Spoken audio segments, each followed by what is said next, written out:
This happened to me about 2 years ago in late December of 2020. I was 19 at the time. My girlfriend and I were at my grandparents' place having a couple drinks out in the garage until it got too cold to stay out there. It was one of the coldest nights of the year, and there was a bad blizzard that night. We live in Eastern Canada, by the way. We both went back to the house around 2 a.m. She went into my room, and I went out in the kitchen to cook something for us in the oven. I was on my phone, standing alone out in the kitchen when my grandma and my girlfriend both walked out into the kitchen together.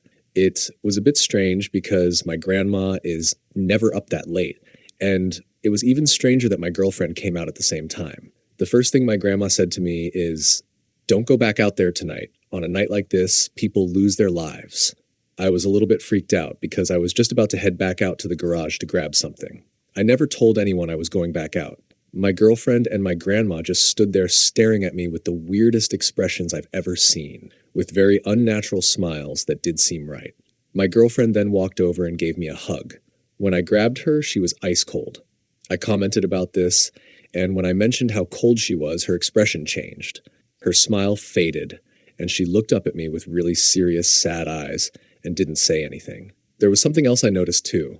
She smelled like a campfire, an earthy, smoky smell. There wasn't an explanation for this, and she didn't smell like that earlier. I swear at that moment I got chills all over. There was something so off about it all, but I couldn't put my finger on it.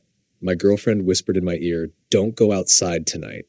She walked back over to my grandma. She stood beside her with her head down and a serious expression while my grandma was still staring at me with that weird fake smile. It was so bizarre. I just stood there speechless.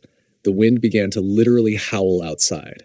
My grandma turned and looked at my girlfriend and said, "Don't mess with black magic. Nothing good is going to come from it." My girlfriend didn't say anything. She continued looking down. I stood there confused. My girlfriend looked up at me. "We have to go now," she said. They both started walking away. My grandma looked back at me for a second. "See you on the flip side," she said with that weird smile. I got another chill through my whole body when she said that. They turned the corner and left the kitchen. I stood there for a while. I didn't know what to make of it all. I decided not to go out to the garage. I'd get my stuff in the morning. I stayed out in the kitchen for another 10 minutes until the food was done. I went back into my room with it. My girlfriend was lying in bed. She got up and we put on a movie. I guess I was quiet because she asked me what's wrong. I told her everything was okay. It took me 10 minutes to say something about it because, to be honest, I was still frightened by it. I turned to her and asked why she and my grandma came out to the kitchen. The moment I said that, my nose started bleeding. I ran to the bathroom and got something to stop the bleeding. When I went back to the room, I told my girlfriend everything. As you can guess, she said she never went out to the kitchen, and she swore on her own family's life that she was in the room the whole time.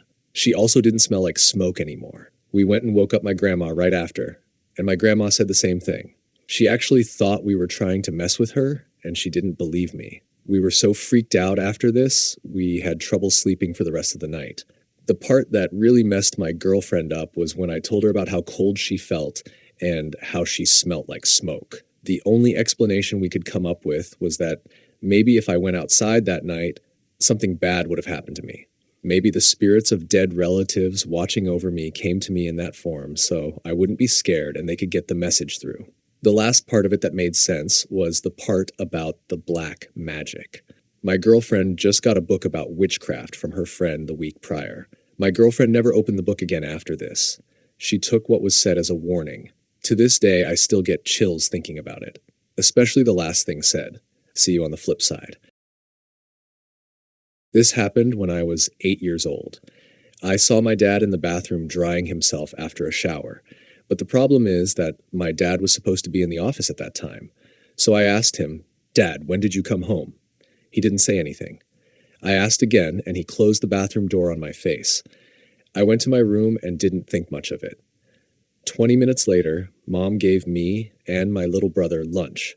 I asked Mom, "Why aren't we waiting for Dad?" She laughed and said, "Why would we? He's at work." I told her, "But Dad is home," then explained to her that I saw him drying himself after a shower. We searched the entire house, but couldn't find him.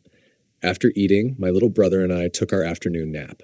Mom stayed awake to watch TV. I woke to Mom's scream. I rushed to look for her and found her in front of that bathroom door. She hugged me and couldn't talk. I looked at the bathroom. It was empty. I asked Mom what happened. She said she saw Dad. Dad was there. But why would he appear out of nowhere? She asked him when did he come, and said she saw that thing that looked like Dad make a horribly creepy face, so she screamed. And in no time I was there, and that thing disappeared. Later, when Dad came home, we told him everything. I don't remember what we did after that, but we moved out. My husband recently took a second job to help us financially. He works overnight from 9 p.m. to 6 a.m.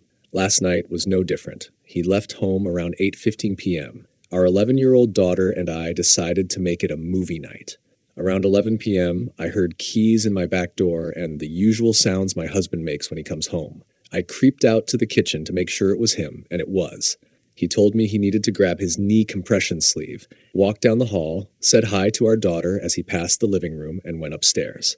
He came back down, gave me a kiss, and left again. We finished our movie and went to bed. In the morning when he got home, I made a joking comment about him forgetting his knee sleeve. He was genuinely confused, as I recalled the previous night. Our daughter confirmed everything I said, and he still was acting confused. I pulled up our security motion camera on my phone to show him when he popped in quickly, but there was no footage from the night before or any other night of him coming home after he's left for work. My daughter and I both heard him, saw him, and I touched him, but he was never home during that time. Nothing else out of the ordinary happened that night. We seriously have no idea what happened. I saw a doppelganger of my mom a few years back, and I think she heard mine. I was sitting in my bedroom and looked up when I heard her coming up the stairs. She walked by my door looking straight at me with no expression and walked into her room and closed the door. I said hi as she walked past, but figured she didn't hear me, or maybe she was getting something from her room. Then, about 5 seconds later, she yells up the stairs from downstairs and says, "Did you call me?" I am not ashamed to say I freaked the fuck out. She came upstairs, looked down the hall, and said, "Did you close my door?" I didn't, and neither did she. She never closes that door because one of our cats primarily lived in her bedroom, and so she always kept the door open so the cat could come and go as she pleased. And it wasn't just closed as if the wind had shut it, it was fully closed and the windows were shut. Mom said she very clearly heard me yell, "Hey Mom, come here," from upstairs. I had done no such thing. I'm never entirely sure what I believe and what I don't, but I was totally sober, not tired, and it wasn't some movement out of the corner of the eye thing.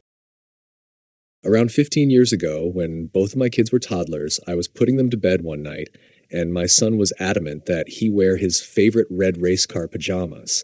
I happily obliged, helped him change into them, and tucked him into bed. Then I sat down at my kitchen table with a friend who had come over to chat and catch up. The way that my apartment was set up, you could see my kid's bedroom doorway from the kitchen table. My friend and I were talking for a while before we were suddenly interrupted by the sound of my son screaming. We both turned and looked at the bedroom doorway and saw my son standing there loudly crying / shrieking and wearing his green pajamas with airplanes on them. Everything inside of me was screaming that this was wrong. The hair on the back of my neck stood on end and a cold shiver shot down my spine. My friend and I wordlessly stared at each other for a second. We both knew that my son couldn't change his pajamas by himself yet. We looked back at the doorway and my son was gone. We ran to the bedroom and found him tucked in bed, still sleeping peacefully in his red race car pajamas. My friend asked me if I saw him standing there in his green airplane pajamas, and I confirmed that I had. My friend freaked out and left. I slept on my kids' bedroom floor that night to make sure nothing happened to them. My friend and I still talk about it to this day. It's one of the craziest things that's ever happened to me. My son, of course, doesn't remember any of it, but he loves hearing the story of how his doppelganger scared the crap out of us.